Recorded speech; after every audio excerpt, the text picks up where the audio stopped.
tumemaliza mchezo wetu wa kwanza salama. Tumemaliza mchezo wetu wa kwanza salama.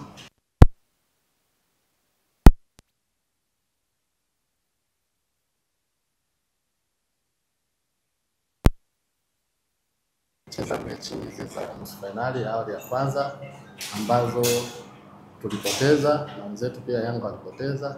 Kimsingi kila mtu kamsoma mwenzake na kamuona mwenzake katika mchezo ule wa kwanza. Kikubwa tunaamini mbinu ambazo tutaingia nazo katika mchezo huu wa pili ni tofauti kabisa na zile ambazo tulianza katika mchezo ule wa kwanza. Of course Yanga na timu nzuri tumeona, lakini pia ni mchezo ambao utakuwa ni mchezo mgumu. Sisi wenyewe pia tuna timu nzuri ambapo tuliona mechi ile ya kwanza kuna makosa ambayo yalifanyika katika sehemu yetu ya ukabaji na ushambuliaji, pia tukaweza kutengeneza nafasi nyingi za kupata magoli. Kimsingi hayo mapungufu tumefanya kazi kwenye sehemu yetu ya mazoezi.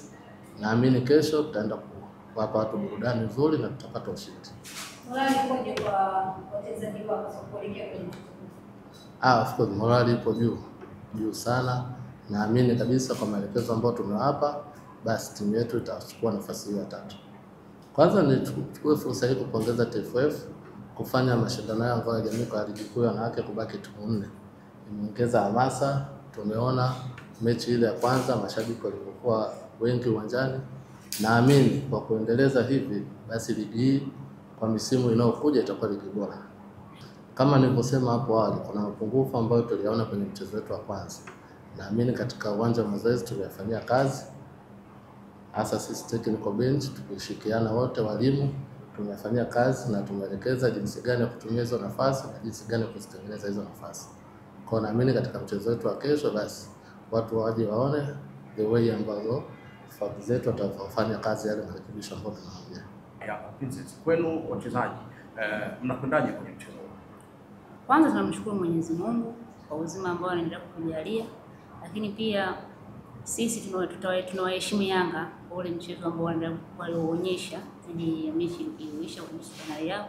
Tutaenda kwa kuwaheshimu na sisi tutapata mbinu ambazo walimu wameweza kutupatia tuweze kuzifanyia kazi ili tuweze kupata matokeo.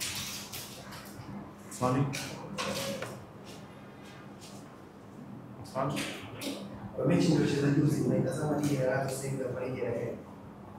Ligi itakuwa ngumu, kila timu ina ushindani, kwa ligi itakuwa ngumu.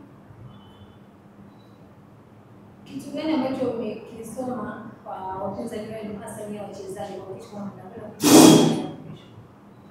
kama hapo niliposema awali, benchi yetu la ufundi imetueleza mapungufu ambayo tumeweza kuyafanya mechi iliyoisha. Tunaamini tunaenda kuyafanyia kazi katika mchezo unaofuata.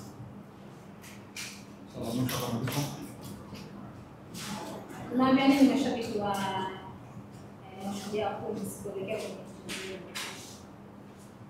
tunawaambia waje uwanjani, waje kuisupport timu yao. Sisi tutapambana, tutapata maelekezo ya benchi ya ufundi kuhakikisha na wenyewe wanapata furaha katika huo mchezo.